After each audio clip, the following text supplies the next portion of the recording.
Bonjour à toutes, bonjour à tous, bienvenue dans un nouvel épisode du Big Data Hebdo. Le Big Data Hebdo, c'est le podcast francophone de la data et de l'IA. C'est un podcast où on essaye de vous parler des technologies qui vont peut-être changer votre manière d'utiliser la data. C'est un podcast dans lequel on essaye de recevoir des gens qui ont fait des choses super intéressantes. Et aujourd'hui, on va avoir le plaisir de probablement pour beaucoup d'entre vous découvrir un outil qui coche un peu toutes les cases puisqu'il est super technique, il est français et il est fait par des gens qui sont, comme je dis toujours, la data, c'est jamais aussi bien fait que par des gens dont c'est le métier et qui sont, les mains dans le cambouis tous les jours.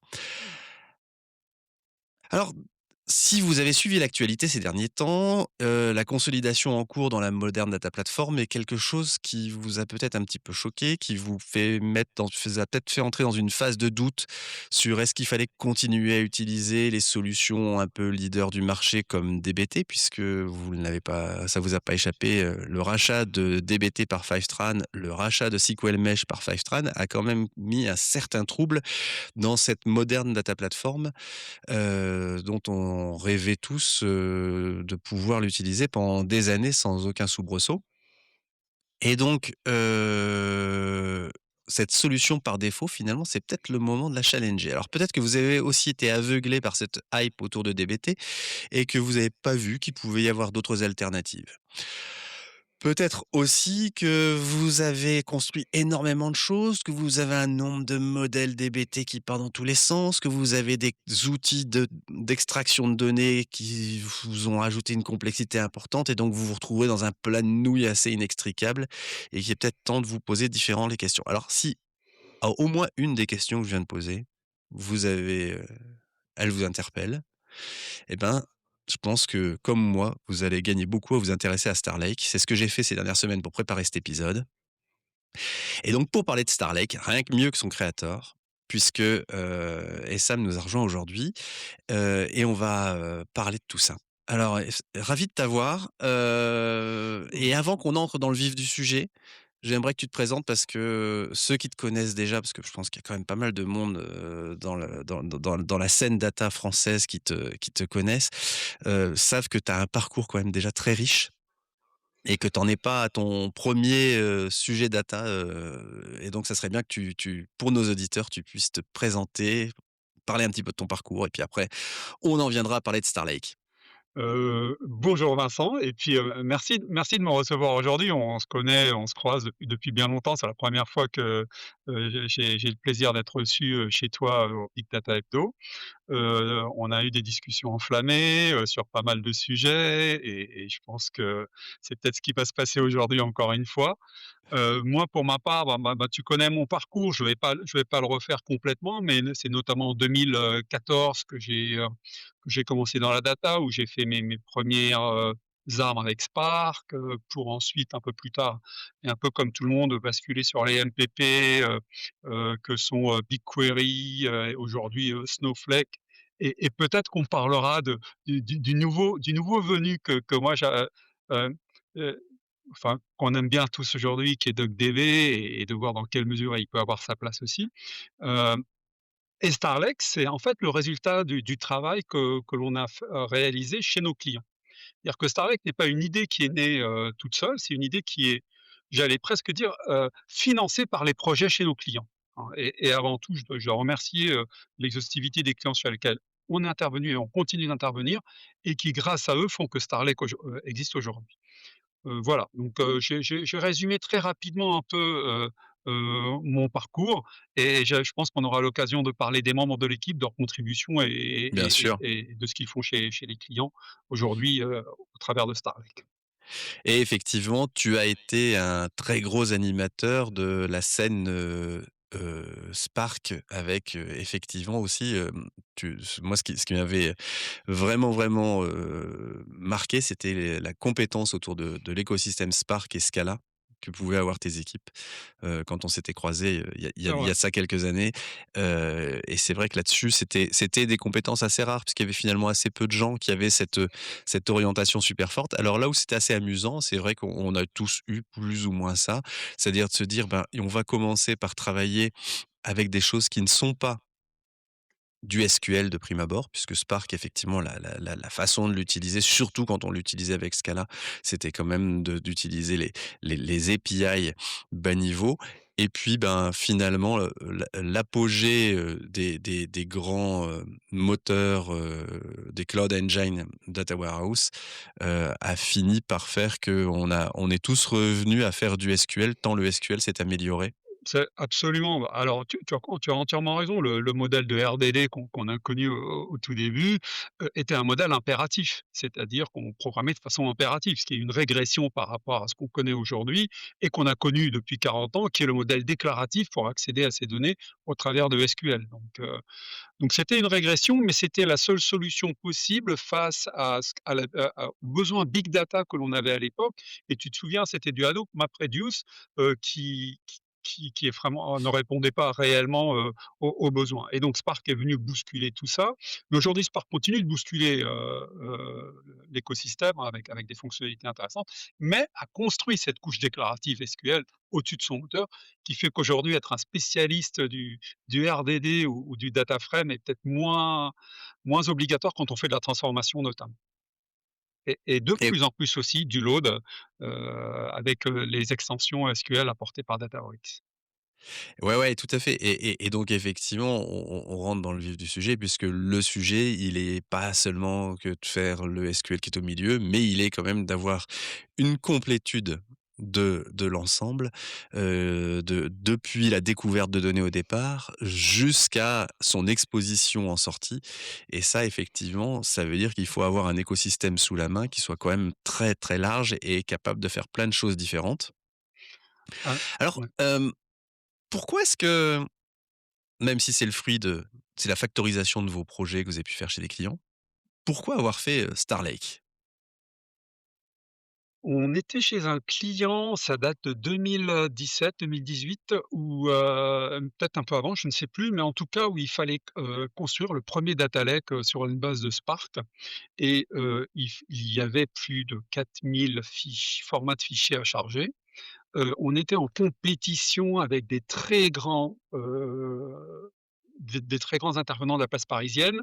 On n'était qu'une boîte de 7-8 personnes à l'époque, hein. Et lorsqu'on a candidaté, on a indiqué que le temps de développement était indépendant du nombre de fichiers, du nombre de formats intégrés. Et donc là, on nous a dit: «Bah, écoutez, on va peut-être, temporiser l'appel d'offres et on voudrait bien un POC». Et c'est là qu'est né le moteur générique d'ingestion, Starlek, hein, avec des gens, je sais pas, tu connais peut-être Olivier Girardot, Sam Oh oui, Pessala, toute cette, toute la dream toute cette team de voilà, toute la dream team qui fait qu'on a construit quelque chose de magique, sur une base JSON à l'époque, puis en basculé en YAML aujourd'hui. Et donc aujourd'hui, ce format de fichier YAML, va décrire non seulement le format d'entrée du fichier, mais il va également décrire les techniques de chargement. Est-ce que tu veux faire du overwrite? Est-ce que tu veux faire de l'append? Est-ce que tu veux faire du merge? Est-ce que tu veux faire du delay and insert, du upsert? Donc, c'est cette stratégie de ce qu'on appelle d'écriture des données va également, décrire la sécurité que tu veux mettre sur les fichiers que tu as chargés, donc sur les tables, au final, puisqu'en fait, c'est bien de charger les tables, mais il faut poser la sécurité dessus. Puis va également être de d'écrire tes expectations, c'est-à-dire tes contrôles de qualité sur ta donnée. En fait, tout ce que je viens de dire là, à part la phase de chargement, est commune à la phase de transformation aussi, où tu as bien besoin de sûr, décrire comment tu veux écrire tes données une fois que tu as sélectionné au travers de ton select tes données, comment tu veux effectivement les sécuriser dans le dataset final et enfin quelles sont les expectations ou en tout cas les règles de qualité que tu veux poser. Donc on s'est rendu compte qu'en fait en faisant le load, on avait fait une bonne part du transform également et de manière déclarative. Et on s'est dit: «Ben, écoute, l'eau des transforms, ça va ensemble, un écosystème cohérent, complet, de bout en bout». Voilà. ouais, Donc voilà comment est né Starlake, et donc tu vois, c'était, une opportunité économique c'est-à-dire une réduction de coûts, mais vraiment, on parle de c'était à l'époque, on passait entre des gens qui venaient à 5 000 jours hommes, où nous on arrivait à 200-300 jours hommes pour réaliser cette partie-là. Donc, Mais la on réaction du client, elle est assez géniale, quoi, de dire: «Oh là bien là, sûr, attendez, bien avec ce que sûr, vous nous racontez là, on est bien peut-être à sûr, côté en train de passer à côté d'un truc essentiel, bien donc sûr. on va temporiser l'appel d'offres» et Mmh. puis, Et puis la réputation des intervenants que j'ai cités, ouais, y voilà, a beaucoup aidé aussi. On va pas c'est enfin voilà, évident que c'est ouais, quand tu vois des mecs comme ça qui se mouillent dans le sujet, tu te dis: «Bon, bah, ils croient à ce qu'ils disent. c'est que ça va Voilà, bien se passer, quoi». voilà, Voilà. absolument. Donc c'est comme ça que c'est parti. Et Excellent, et aujourd'hui, excellent. on se retrouve chez plusieurs clients, je pourrais, voilà et le projet open source a mûri et il est devenu de plus en plus complet et aujourd'hui, on peut dire qu'il vole de ses propres ailes, et nous, on y contribue comme d'autres. Donc Excellent, donner une idée claire, hein, le nombre de contributeurs en moyenne actifs, c'est une douzaine de contributeurs sur toute la chaîne. d'accord. Voilà. Alors, moi, j'ai évidemment, pour préparer cet épisode, j'ai un petit peu, creusé, j'ai un petit peu regardé des choses. Ce que j'ai trouvé, c'est que là où jusqu'à présent on avait des outils qui avaient une démarche très parcellaire et de se dire: «Allez, on va s'occuper juste de la transformation de données» ou «On va s'occuper juste d'optimiser le chargement de données». Ou on va s'occuper juste de faire le data lab initial de, je suis capable d'aller regarder ce qu'il y a dans mes données, je suis capable d'aller modifier par ces choses-là. Là, vous avez pris le parti de dire: «Il faut presque un couteau suisse qui permette de faire à peu près tout ce qu'il y a dans la vie d'un data engineer» et vous êtes vachement recentré quand même sur ce métier du data engineer qui est ce métier ingrat, qui est celui de je récupère les données pour commencer à les rendre utilisables, à les faire monter dans une plateforme et toutes ces étapes-là finalement sont souvent des choses où on met un voile pudique en disant: «Voilà, ils arriveront bien à se débrouiller pour faire ce genre de choses-là, donc on va pas s'en occuper». Alors moi c'est la 1re chose, c'est cette chose-là qui m'a surpris et puis c'est le tout déclaratif. C'est-à-dire que, dans ce que j'ai pu voir, on se rend compte que par la création de fichiers YAML, on va créer des nouveaux types, on va créer des choses comme ça. Mais à aucun moment on va commencer à aller écrire du code et le sous-jacent va opérer justement l'articulation pour l'exécution de ces codes, de YAML de manière, basée sur enfin, de ces exécutions, pardon, de ces artefacts basés sur du YAML au départ, de manière extrêmement transparente et donc ça, j'ai trouvé ça extrêmement, cette physionomie très forte de dire: «Faut que tout soit dans un mode déclaratif» est super intéressante. Cette prise de position sur le c'est à J0, vous avez décidé de faire du déclaratif comme ça? Ou est-ce que c'est quelque chose Oui, qui est venu au oui. fur et à mesure du Alors, temps? je pense que comme moi, enfin, je pense pas, je sais, tu as baigné dans Ansible, la révélation d'Ansible qui était le Ouais, voilà. déclaratif. Je n'ai plus à faire de shell script, pour instancier mes plateformes et on s'est dit: «Bah, attends, c'est fini, on va aussi au niveau du software engineering faire du déclaratif». Dire quand tu veux poser une règle sur tes tables ou quand tu veux indiquer que tu veux telle colonne dans telle table, en SQL depuis toujours, tu fais un alter table if not exist. Donc c'est Voilà. vraiment du déclaratif.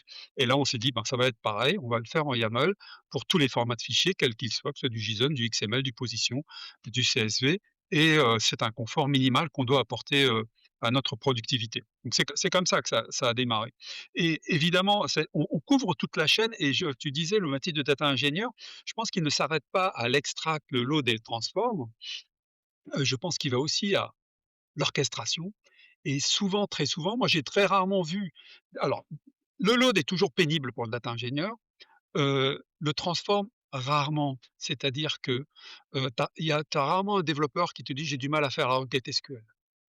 Ouais. Il a plutôt du mal à loader les fichiers qui arrivent dans des répertoires où on ne sait où, qui sont chargés mais qui ne sont pas dans le bon format, pour lesquels il faut générer, des rapports d'exécution et ainsi de suite. Sa grande difficulté n'est pas dans le transform, elle est dans le load mais elle est aussi dans l'orchestration. C'est-à-dire qu'il faut écrire ces DAC d'orchestration, il faut les scheduler, il faut les rendre dépendants les uns des autres et c'est dans Starlex, c'est là-dessus aussi et surtout qu'on a travaillé. Évidemment, on couvre le transform est la partie, j'allais dire simple, du sujet et donc on va également dans le déclaratif sur la partie orchestration. Mais tu vas me dire: «Mais alors tout ça, c'est propriétaire, on a notre propre orchestrateur, on» non, tout est basé sur les stacks déjà existants. Typiquement, quand on fait du load et que tu es sur Snowflake, ben, on utilisera les mécanismes de load de Snowflake. Quand tu es sur BigQuery, on utilisera les mécanismes de load de BigQuery.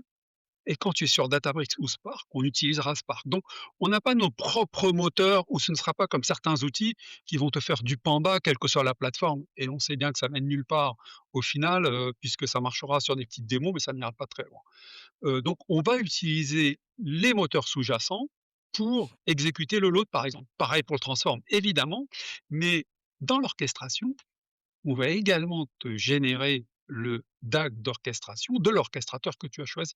Aujourd'hui, on génère les orchestrations pour Airflow, évidemment, ce serait difficile de passer à côté. Pour Dagster également, Ouais, mais aussi et surtout, ce qui est en train d'arriver, je pense qu'il y a un morcellement, qui est en train de se passer pour Snowflake Task. ouais. Donc aujourd'hui, avec Starlake, sur Snowflake, tu peux orchestrer directement au sein de Snowflake et tu n'as Et plus ça, tu besoin. vois, c'est Oui. assez amusant parce que Snowflake Task, c'est peut-être la plus underrated des Oui, features je de écoute, Snowflake. moi, je vois que tu connais le sujet. Franchement, moi, au début, quand, c'est Maxime, hein, de Snowflake, qui nous avait lancé là-dessus et on a regardé, on s'est dit: «Ça va être encore comme certains orchestrateurs que je ne vais pas nommer, qui font des choses de base qui peuvent être intéressantes». Mais quand on a vu ce que ça faisait, y compris au Ouais. niveau du streaming, y compris au niveau des changes, y compris enfin, on s'est dit: «Écoute, ça n'a rien à envier à l'Airflow ou Dagster. Ouais, Ça fait ouais, le ouais. job en serverless et tout au sein Beh, de ouais. Snowflake». Il y en a aucun qui le fait, pas même Airflow, donc pas même Ouais, ouais. Astronomer quand enfin je dis pas de mal, attention, je suis un des plus premiers utilisateurs d'Airflow. C'est à l'époque, c'est en 2016, c'est encore en bêta, donc on sait de quoi on parle. Mais c'est une super plateforme, voilà, voilà, je vais pas leur faire que de la pub, je le dis assez souvent, Snowflake, c'est vraiment, une belle plateforme d'orchestration. C'est ouais, ouais, ouais. Puis Snowflake, c'est vraiment une plateforme qui, moyennant quelques outils qu'on va faire graviter autour, est suffisante pour couvrir plein de choses et effectivement, cette capacité à gérer la ressource à tout niveau, parce que ce qu'il y Mmh, a comme modèle sous-jacent derrière ces tasks, c'est aussi le modèle de ressources et de compute de Snowflake est quand même super intéressant de ce point de vue-là clairement, et clairement. le fait de pas devoir spawner une VM, de pas devoir spawner une lambda ou je ne sais trop quoi autour, qui est quand même un truc qui est quand même un truc pénible à gérer en termes d'interaction est quand même quelque chose qui amène une Ouais, supériorité à la plateforme et c'est pas clairement, seulement que la clairement. capacité SQL de la plateforme qu'il faut regarder là-dessus, C'est vrai, de ce et point de vue-là. tu fais bien de le préciser, parce qu'en fait, on spawn aussi bien du SQL que du Python ou que de containers Docker. Donc c'est Ouais, ouais, vraiment ouais un bel outil. Mais bon, c'est et aujourd'hui, alors, avant d'ouvrir le capot, je voudrais quand même qu'on revienne un petit peu dans c'est quand même se positionner dans un marché un peu compliqué. Heu, alors même si c'est toujours la même histoire, c'est-à-dire que ce qui est compliqué pour l'un peut être une source d'opportunité pour les autres, mais dans un marché qui, jusqu'à peu de temps, devait être un petit peu compliqué du fait de l'hégémonie d'un acteur qui est DBT. Et alors je dis bien mmh, jusqu'à peu de temps puisque c'est mmh, cet acteur, mmh, comme je l'ai dit en introduction, a peut-être un peu à jouer à un jeu dangereux et a peut-être et mmh, c'est peut-être auto-compliqué, lui-même, c'est peut-être tiré dans une balle dans le pied. On verra ce que l'histoire dit. Mais vous avez quand même mais par contre, quand on y regarde, vous avez quand même des différences très sensibles en termes de physionomie et de manière de penser les choses par rapport à ce qu'un DBT mmh. fait Absolument, aujourd'hui. Est-ce absolument. que tu peux revenir, très Oui, rapidement sur ces alors différences? alors ce que je vais, décrire, ce n'est pas dans l'inflation des features, hein. C'est-à-dire que on a cette fonctionnalité et eux ne l'ont pas. Je vais plutôt parler de philosophie, c'est ce que tu me demandes en fait, au Ouais, travers de ta question. J'ai bien compris effectivement, c'est qu'on a une vision complètement différente.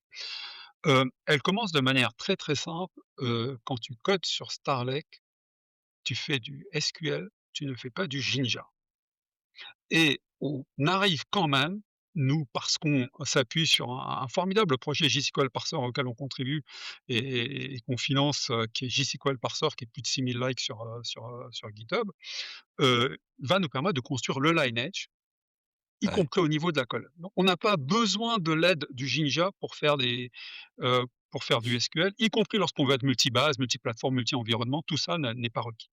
C'est le premier point, c'est-à-dire qu'on s'adresse également aux data scientists et j'ai presque envie de dire au power user, métier. Voilà, donc ça c'est un axe différent. Le 2e point, c'est qu'on couvre le load. Je sais qu'il y a le seed en DBT, mais jamais DBT ne te dira d'utiliser leur outil de seed pour faire du Non. chargement de données. Ce n'est pas fait pour. Ça c'est le 2e. Le 3e point et encore une fois, on a parlé, qui me paraît important, c'est qu'on a une vision de composabilité.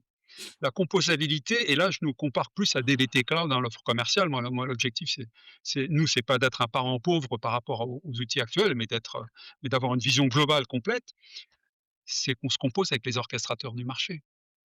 Ouais, On n'a pas notre propre orchestrateur. En fait, Starlake n'est pas un funnel de conversion vers une offre payante. Et ouais, peut-être qu'on viendra au modèle économique, hein, puisqu'il en faut un et on en parlera plus, mais on n'est pas un funnel de conversion. Les fonctionnalités sont toutes disponibles dans Starlake sans exception. Voilà. ouais, Donc ça, je pense que ça donne une idée globale, des différences majeures, avec les outils actuels. Le dernier point, c'est l'approche software engineering. Chez ouais. Starlake, quand même, la moindre des choses, c'est que tu puisses tester localement ton code. Je pense que tu bosses sur Snowflake, tu bosses sur BigQuery, tu bosses sur toutes ces belles offres et tu ne vas pas, enfin les tests sur ces plateformes, c'est bien, mais c'est trop limité. Ça c'est long. Ça coûte et tu aurais bien voulu tester sur une base en local, non pas commencer à te créer un jeu de données compliqué.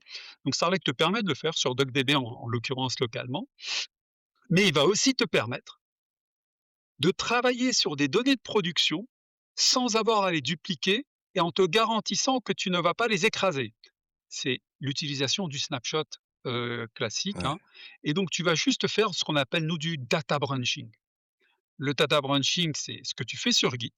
C'est que tu as un code Ouais, qui est en production, tu branches, ça instantané, ça prend moins d'une seconde et tu commences à travailler sur ton code, donc sur et tu modifies le code existant et ça ne pose problème à personne puisque tu es dans une branche à côté. C'est exactement ce que te permet de faire Starlake. ça c'est Voilà. génial quand même. Et tu te dis: «Ben, attends, c'est qu'est-ce que c'est?» Enfin, j'ai plus la notion de prod et de pré-prod et de dev. Évidemment, moduler les RGPD, hein, Ouais, d'accord. Mais en tout cas, dans l'écrasante dans la majeure partie des sites où on intervient, l'essentiel est que les données ne s s reste que les données ne soient pas modifiables. Et donc il te suffit de donner un accès en lecture seule sur la branche de prod et tu es sûr que ton développeur n'écrasera jamais tu ça peut être aussi utile et c'est de lorsqu'on est dans des alors on travaille dans le domaine financier, notamment dans les banques, on a des clients, bancaires où, on va dupliquer et créer une base de dev, mais là encore, tu vas avoir plusieurs développeurs qui vont faire des branches de cette base de dev. ouais, Ce qui ouais te permet d'avoir plusieurs développeurs data ingénieurs qui travaillent sur la même base sans jamais se télescoper quand ils travaillent sur les mêmes tables. c'est ce que j'allais dire et souvent, on fait l'économie de tester des scénarios parce que se recréer un environnement de test spécifique pour ce scénario, c'est un enfer Mmh. et là, en fait, C'est ça. tu résolves cette chose-là et c'est vrai qu'effectivement, entre alors même si, on va être très clair, aujourd'hui, créer un clone ou un snapshot d'une base de données quand tu es sur Snowflake ou quand tu es sur BigQuery, c'est une opération qui est devenue beaucoup plus facile qu'elle a pu être par le passé. Absolument, surtout qu'avec Starlake, on ne clone pas la base, on clone la table au moment où tu la références. Donc c'est encore plus économique et encore plus rapide. Ouais, ouais, voilà et le fait d'avoir l'outil qui le fait pour toi, finalement, Mmh. résout quand même une grande part des choses puisque celui qui avait les droits de cloner, finalement, fallait qu'il soit disponible. Enfin, C'est ça, c'est ça, c'était souvent absolument. des cinématiques, dans les équipes qui pouvaient être compliquées donc c'est et puis en plus, j'imagine que ça pour, recréer, pour, lorsqu'il y a un ticket de support sur une base ou un truc comme ça, c'est super pratique, enfin ce genre de Alors choses-là, non? on va même aller plus loin, c'est qu'on va mettre à disposition cette fonctionnalité dans un driver JDBC et ce qui te permettra, Ah! en utilisant Dbeaver, de commencer à lancer ta requête SQL en disant: «Écoute, branch, ma base», il va brancher ta base et tu vas pouvoir travailler sur ta branche en faisant des delays, des inserts, des updates, regarder le résultat, dire: «Oui, ça me va», regarder ton historique de commandes et dire: «Voilà les 4-5 commandes que je vais exécuter maintenant sur ma base de prod», par exemple. Voilà.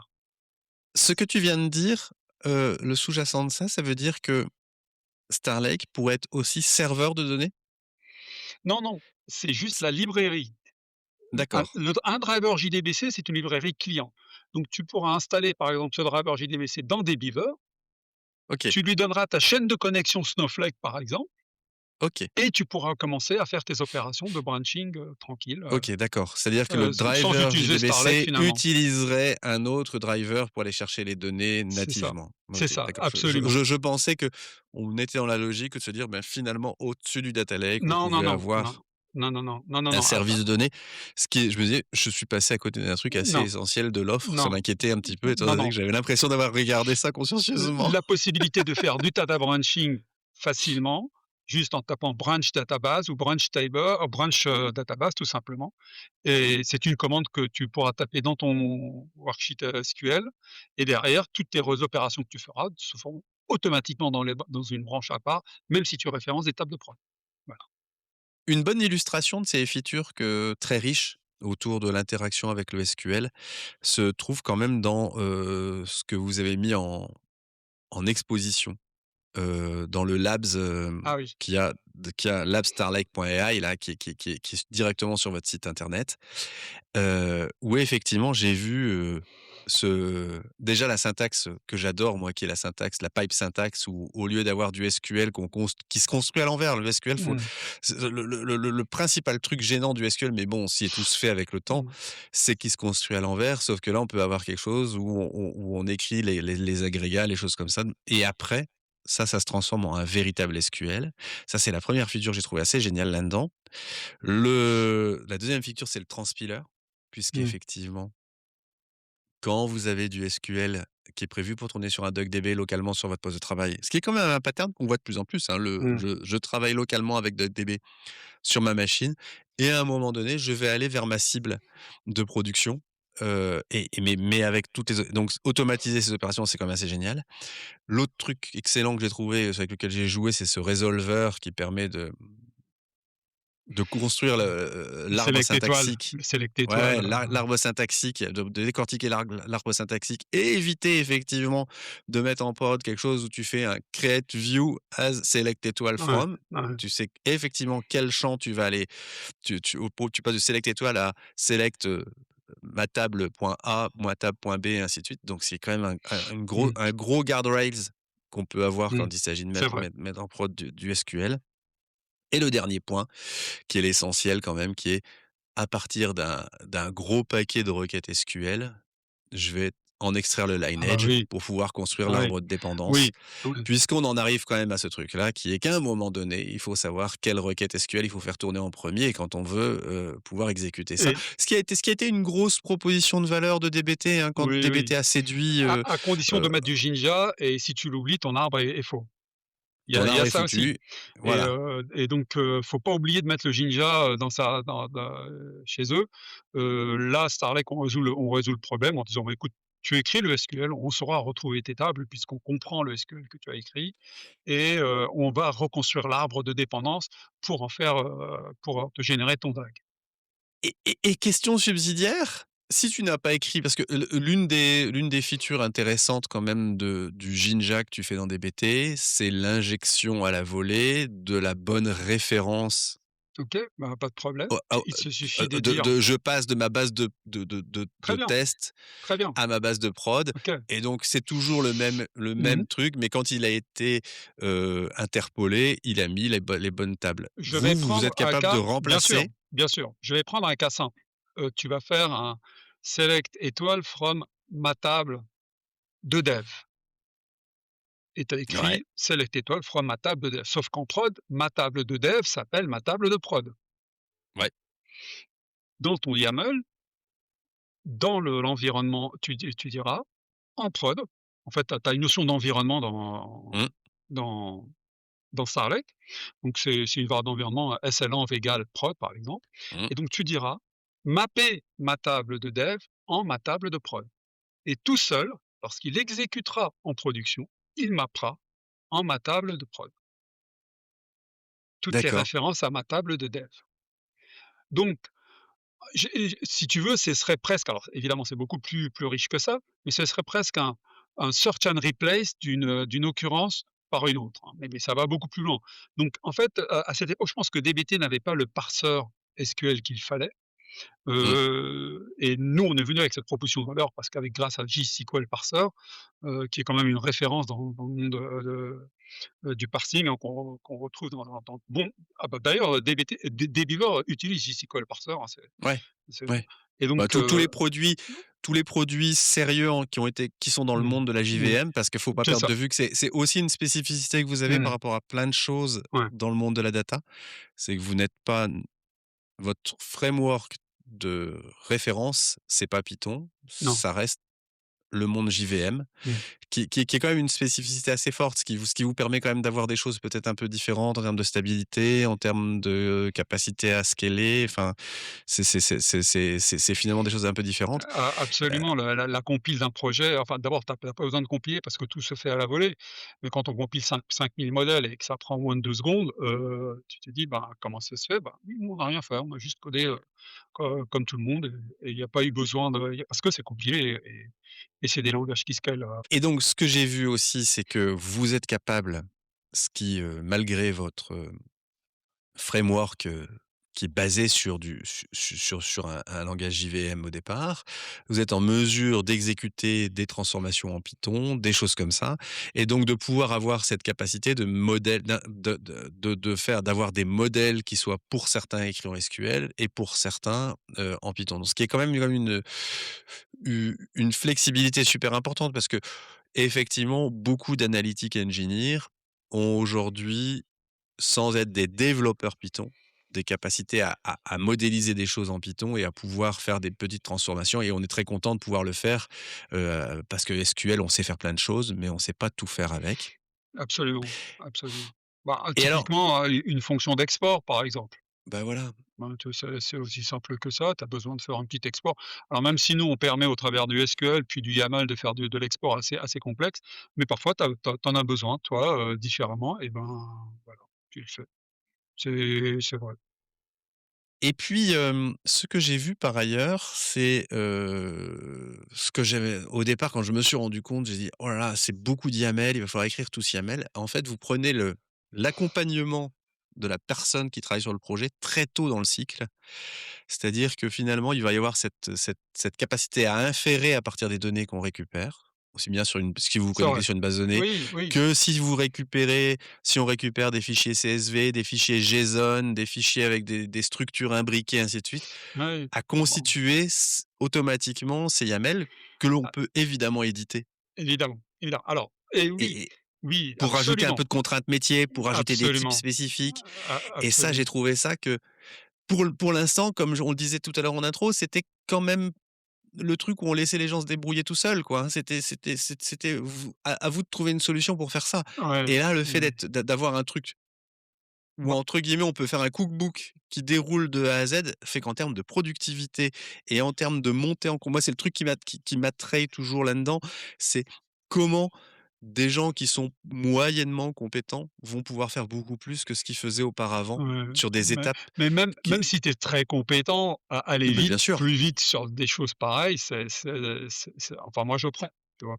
Moi je prends et effectivement le load, tu parles tu donnes un sample de data, puis il va t'inférer ton format, et ton Ouais, YAML nécessaire. Mais on va encore plus loin, hein, c'est qu'il y a aussi la possibilité d'utiliser l'UI qui est une UI vraiment point and click avec des beaux écrans, la totale qui permet à un métier de comprendre ce que fait le data ingénieur et au data analyst et au data ingénieur de communiquer beaucoup plus facilement et à tout moment, tu peux basculer de l'UI au YAML.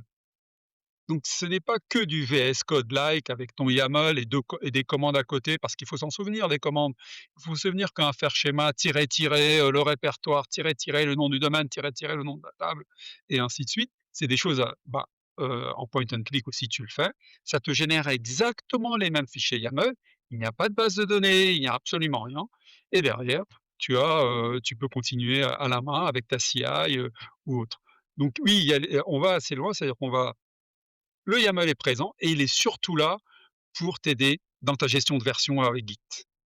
Puisque tu vas pouvoir pousser sur Git, comparer, l'avant-après, assez facilement. Alors ouais, effectivement, tu as ce sujet-là qui est effectivement de fait de se dire, ben, tu fais vraiment du software engineering puisque tu as des choses qui sont dans un Git, qui te permettent de C'est ça, revert, de revenir, c'est enfin, ça, c'est tout ce ça, genre de choses-là qui sont quand même très c'est ça, intéressantes de ce point de vue-là. absolument et pour démarrer avec lui, c'est Docker Compose, hein, donc ça va vraiment vite et si tu peux même ne pas avoir Docker Compose, il te suffit de taper Starlek Serve et tu as Mmh. ton Starlek, ton install Starlek est juste un zip que tu dézippes finalement Ce qui que va se lancer. j'allais y venir, démarrer est quand même assez simple puisque c'est entre guillemets «une commande Starlek» qu'on installe sur sa machine et puis, et c'est parti, quoi. Et c'est fini. Voilà, absolument ça. Bah, tout ça, c'est des réflexes de développeurs, hein, habituels. C'est Mais qu'on oui, veut et puis après, ben, quand on voit tous les open source, la facilité avec laquelle tu peux démarrer, ben, ça t'inspire et on essaie de faire pareil. c'est ouais, tu as ce critère qui est quand même assez Mmh. fort qui est: «En 5 minutes, qu'est-ce que j'arrive à faire?» quoi. Oui, parce que écoute, moi, les solutions alors je ne veux pas critiquer, mais on a que des solutions, type, Informatica qui, par ailleurs, sont de très belles solutions, où il faut installer la plateforme, le serveur, connecter au cluster et cetera. Non, Non, non, plus franchement, maintenant, non. s'il vous Non, plaît. non, c'est une ligne de commande, ça fait le travail une fois que ça a fini, on ne le voit plus, voilà. Donc moins c'est lourd, mieux c'est. Oui, Voilà. moins c'est lourd, mieux c'est. Alors tu as, on a beaucoup parlé du produit, on va peut-être un petit peu, Mmh, prendre un tout petit peu de hauteur et c'est open source à 100. carrément. Ce qui est Oui, un manifesto, super fort sur le sujet. Vincent, toi comme moi, on a été biberonnés à l'open source. Je veux Mais dire, bien sûr. moi j'ai gagné ma vie, grâce à l'open source. Je me suis construit par l'open source. J'ai passé ma vie à critiquer l'usage de solutions propriétaires quand il y avait une Mmh. alternative open source, heu, au moins égale. Heu, Là, enfin bon, ce serait, se contredire, enfin je pourrais pas te dire: «Bah écoute là maintenant, oubliez l'open source les gars, venez, Starlek doit être propriétaire et payant» et non, j'ai pas Et puis, en plus, quand on se dit ça, ça valide quand même plein de choses sur le fait qu'il y a un modèle économique qui est ah possible. Il absolument. y a un facteur d'adhésion qui est super fort là-dessus. Et aujourd'hui, vous avez quand même réussi, avec tes acolytes à construire quand même un modèle de business à côté de cette open source. Alors il y a évidemment le classique formation et accompagnement Et pour que les gens montent en support, compétences. formation support, oui absolument. Voilà, formation, support, Ouais. accompagnement, mais vous avez quand même, d'autres petits sujets, sur lesquels vous vous dites, vous pouvez accompagner un peu plus les gens? Alors oui, absolument. Alors notre objectif avant tout, on n'est pas, une ESN qui va prester au-dessus de Starlek. On peut accompagner les ESN et d'ailleurs c'est ce qu'on fait, chez quelques clients, puisqu'on a un corps client quand même, où en fait l'ensemble des contributeurs travaillent chez ces clients-là. Mais au-delà, cela ne nous intéresse pas puisqu'on ne cherche pas à faire une croissance par le manpower. C'est pas le modèle économique Starlek. Donc on a déjà, des sociétés de services avec qui on travaille ou des indépendants avec qui on travaille, qui interviennent sur des projets Starlek, sur lesquels parfois où on intervient par pointillés pour apporter notre soutien. Mais notre modèle économique est basé sur quelque chose de complètement différent. Moi, je pense qu'on parle beaucoup de souveraineté. Mmh. On parle beaucoup de souveraineté et dans la data, c'est quand même difficile d'aller vers une offre cloud, de donner ta clé d'accès, donc ton service account à une offre SaaS, quelle qu'elle soit. Je veux dire, moi, ça me paraît impensable, d'aller Mmh. donner ma clé d'accès à un Fivetran, par exemple, pour lui dire: «Écoute, viens chercher les données chez moi, C'est et fou, puis tu ouais. les effaceras chez toi. Celles qui sont RGPD, ben, tu les effaceras chez toi et je peux compter sur tes certifications HIPAA» et cetera et cetera. Heu, Ça me paraît compliqué quand même comme démarche dans la data et donc on croit beaucoup au modèle où, où tu as la souveraineté de tes données, notamment parce on intervient dans le domaine bancaire, où tes données doivent être protégées et tu ne peux pas te permettre de diffuser tes clés, d'accès à l'extérieur. Donc, notamment tes comptes de service, en l'occurrence, vers tes bases de prod. Et donc on voit souvent, en tout cas nos clients installent Starlake sur leur cloud. Ils sont hébergés par exemple par Google Cloud, ou autre, hein, et donc vont installer, Starlake sur ce cloud-là et nous on va s'occuper de, par exemple, la mise à jour automatique des images Starlake. C'est-à-dire que tu as le bénéfice du SaaS sans avoir à être dans un mode SaaS. Donc, c'est comme si tu étais dans une marketplace qui va installer dans ton espace ton Starlake et on s'occupe de surveiller ta plateforme sans jamais être intrusif, hein, puisque c'est limité au compute de Starlake et Ouais, de te diffuser les nouvelles versions automatiquement, sans jamais avoir de lien entrant non plus, hein, pour tirer les versions et cetera. Donc voilà, c'est un exemple de modèle économique où on va s'occuper en fait surtout du run et de la mise à jour de Starlink. ouais, Bah, là, je peux dire que ça intéresse beaucoup puisque ce que veulent les gens, c'est la sécurité chez eux, mais sans avoir à gérer les mises à jour de version, le suivi de la plateforme et ainsi de suite.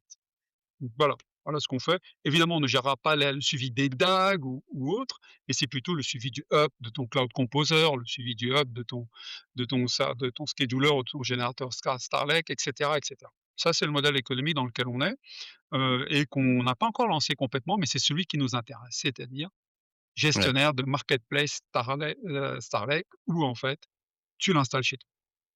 Tu Ou l'installes chez toi et vous accompagnez le client de manière absolument, très active voilà, pour qu'il soit avec une installation qui soit toujours up to date c'est ça et et et tu l'installes et chez toi, ça ne veut pas du tout dire que tu écris ton Terraform. C'est déjà ouais, écrit, on l'a ouais. notamment écrit pour les principaux clouds, on l'a mis en place et donc il suffit juste qu'on le lance pour toi ou tu le lances de chez toi et après tu es connecté, enfin Starlake est connecté à la plateforme, Star. Et Voilà. ça, combiné avec un contrat de support est quand même une super réassurance Voilà, pour un c'est client voilà. et c'est là où on voit qu'effectivement, moi, comme je dis toujours, il faut pas que les gens aient besoin de toi pour les mauvaises raisons. Hem, Clairement, clairement. je dis souvent ça, c'est Non, qu'à un non, moment mais bien donné, sûr. si le fait de pas pouvoir détricoter la plotte est la seule raison pour lesquelles les clients travaillent avec toi, c'est que ça se terminera mal un jour ou l'autre quand même, hein. On est bien d'accord et puis on a l'intention de continuer à profiter des offres open source. Je pense que notamment, là, on a sorti récemment le support de modèles sémantiques, avec Open Semantic Cortex qui est donc Open Semantic sur Snowflake notamment. Eh bien, aujourd'hui, on te génère pour, Power BI TMDL, pour Looker, ou en tout cas pour Snowflake, ton modèle sémantique. On va continuer à tirer Ouais. parti de ces modèles, de ces offres open source. Nous, notre objectif, c'est de construire une solution open source qui fonctionne et de laquelle on peut vivre par le support, la formation et la marketplace. Mmh. Excellent. Voilà. On a beaucoup parlé de cloud provider. Tu as souligné les enjeux de souveraineté, Ah, récemment et effectivement, on peut pas tous aller, chez Snowflake ou chez BigQuery. Hem, pour des raisons telles que celles de l'oncle Sam, mais aussi parfois il peut y avoir des clients chez qui la volumétrie de données ne le justifie pas et en intro avant cet épisode, quand on discutait, tu me faisais part d'une petite initiative que vous avez, mmh, alors c'est pas pour faire mon prosélytisme habituel avec mon irréductible canard, ah, mais mais d'une initiative, qui permettait finalement aux gens peut-être d'avoir ou d'aller faire du on-prem ou d'aller sur des cloud providers chez qui l'offre serait un mmh, peu moins riche mmh. et c'est quelque chose sur lequel vous avez un peu travaillé. Tu peux m'en dire 2 mots? Alors, moi en fait, quand on a intégré DuckDB dans Starlake, on l'a intégré pour les tests. Pourquoi? Parce que c'est mono-user, c'est compliqué, je veux dire, de partager, de dupliquer la base pour la rendre trop accessible aux utilisateurs, d'une part, pendant que le TL travaille Mmh. sur la base suivante. Ce n'est pas un modèle flexible, donc ce n'est pas viable et tout à coup, tu as Duck Lake qui est apparu, open source encore une fois, hein, et qui te dit: «Ben, non, c'est fini, on est multi-user et en plus, on est sur du format ouvert qui est, qui est Parquet». Et donc tu as Ducklet qui est ton moteur d'analytique qui va pouvoir, stocker et accéder à tes fichiers Parquet qui sont stockés sur un MinIO, sur un cloud, GCS, ou AWS. Heu, alors les tests qu'on est en train de faire vont permettre de conclure, hein, si ça tient la route, mais les premiers tests qu'on a faits sur le TPC-H100 sont plutôt convaincants, heu et Rappelle donc à coup l'ordre de grandeur du TPH-100? 500 millions de commandes à peu près. Donc tu as Ouais, c'est 500 ça. millions de lignes, enfin 500 millions de lignes de commandes, donc ça fait quand même du monde. Ce serait un business de c'est un business de retail avec 500 C'est un millions de beau lignes de business commande. de Voilà. retail Ouais, quand tu vaux voilà, voilà, et donc notre objectif, c'est de pouvoir quantifier financièrement combien te coûterait ta plateforme si tu étais hébergé. Allez, on va les citer par OVH par exemple, Scaleway ou Hostinger aussi, évidemment. tu c'est entre guillemets, c'est ces platformers qui offrent uniquement de manière assez, enfin du VPS, du Virtual Private Server. Pas uniquement, mais Ouais, qui ont voilà. l'essentiel de leur offre là-dessus. Et donc Même si un Scaleway, tu pourrais avoir du S3. Nous, on a fait des tests de bien Duck sûr, Lake sur le S3 de Scaleway. très bien, très bien. Mais Sur chez pour en citer un autre, chez Clever Cloud, on sait aussi faire des choses de ce point de absolument, vue-là. absolument. Clever Cloud aussi, toutes ces offres-là. Est-ce qu'on peut avoir une solution à moins de 300 € par mois? Voilà, Voilà, voilà. ben Moi, ben, je crois depuis la nuit des temps sur le fait qu'il y a toute une flopée de mid-size business mmh, chez qui le price point à mettre mmh. par mois, c'est pas 10 000 € par mois qu'ils peuvent mettre Non, dans leur non, plateforme et donc data. qu'est-ce que voilà, super. Donc voilà, donc et et donc c'est disruptif. Je veux dire, moi, Bien mon sûr, 1er réflexe a toujours été de dire: «Bah, écoute, sur le cloud first, ne vous posez pas de questions». bien Alors sûr, ça reste indispensable pour certaines typologies de business, attention, hein. Mais pour un nombre impressionnant, donc on va dire les 80 peut-être et plus, ça peut faire sens d'aller sur une offre de Clec, sur un Scaleway ou bien sûr. sur un Heu, OVH et Starlake, dans cet article, on verra la valeur ajoutée de Starlake, voilà. Génial. Tu vois, moi, je dis toujours, j'ai comme mon plus gros client, son core business, c'est une table qui fait pas loin d'une centaine de téraoctets Mmh. dans BigQuery. Donc ça, bon, là quand même Je ne j'ai beau ouais, retourner le problème dans tous les sens, je ouais, vois ouais. pas de possibilité Non, de le non, faire autrement. parce que au-delà de l'outil d'interrogation, donc en fait du moteur analytique, tu as aussi toute cette technologie de stockage et de Bien sûr, dimensionnement, de clusters en parallèle qu'il faut pour et interroger de cette base. répondre en une poignée de Non, non, secondes sur ce volume-là, oui, oui, moi, je sais pas non, faire c'est autrement qu'avec impossible. BigQuery. Le scale up tout simple, c'est-à-dire juste avoir une machine de plus en plus puissante n'est plus suffisant, clairement. Voilà. Voilà. Mais ouais, non, mais écoute, c'est super parce que je Mmh. pense très sincèrement que le fait d'être capable d'animer des alternatives pour, va permettre d'ouvrir, les possibilités pour plein de clients. Moi, c'est de toute façon une vision que je défends depuis extrêmement longtemps et je suis ravi que vous ayez pris ce pli-là. Alors c'est vraiment grâce à tout ça, c'est grâce à l'implication de pas mal de gens dans cette équipe, hein, bon, on commence à les connaître, je les cite par ailleurs et c'est vraiment un travail de groupe et un travail de contributeur, hein, que ce soit Ouais. Stéphane Manciot, D'ailleurs, Boumtong, Mourad, tous ces gens-là, ouais, vous êtes un nous projet apportent open beaucoup. source. Aujourd'hui, vous avez des velléités à aller vers des fondations, des choses comme ça? Ou est-ce que c'est quelque chose pour l'instant qui est pas d'actualité?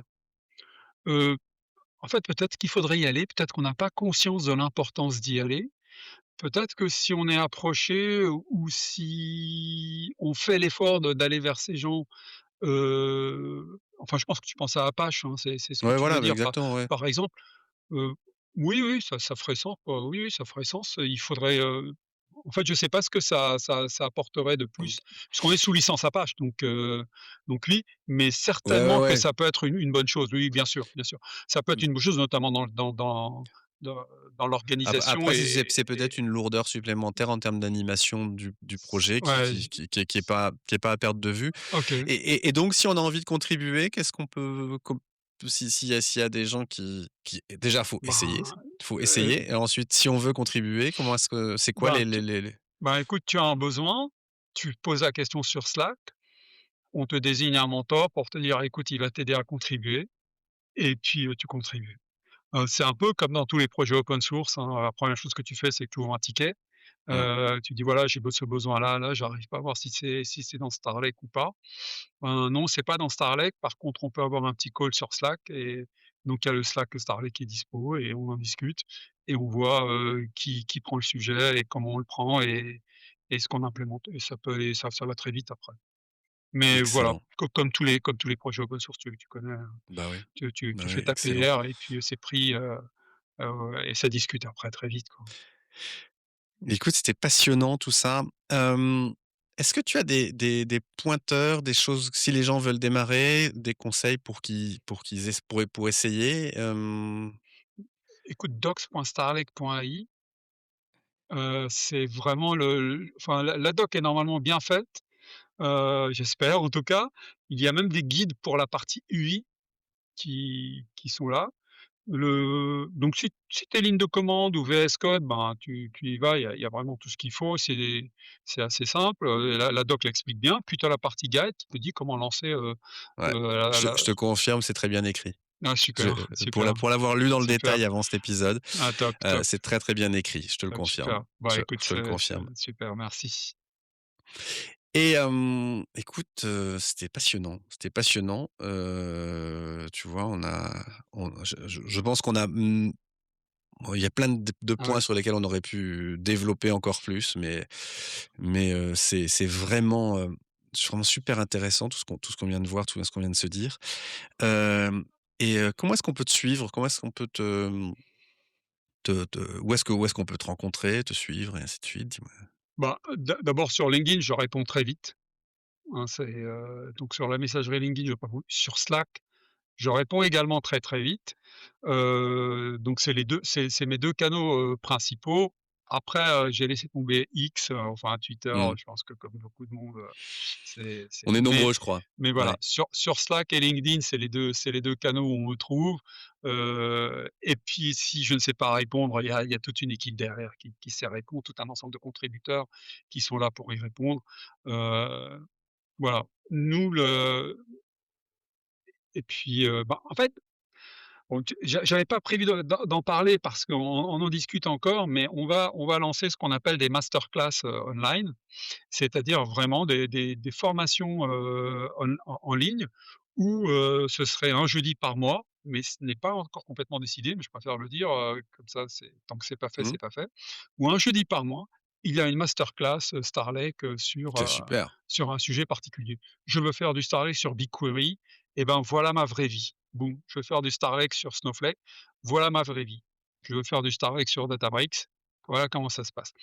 Et puis je veux faire du Starlake sur Duck Lake, évidemment. Donc voilà, donc ces choses-là, les challenges dans le load, les challenges dans la transformation, comment j'orchestre, donc plusieurs sujets à thème qui devraient remplir l'année, 2026 et donc là, c'est, nos masterclass qui démarrent. Ah, ce sera génial. Voilà.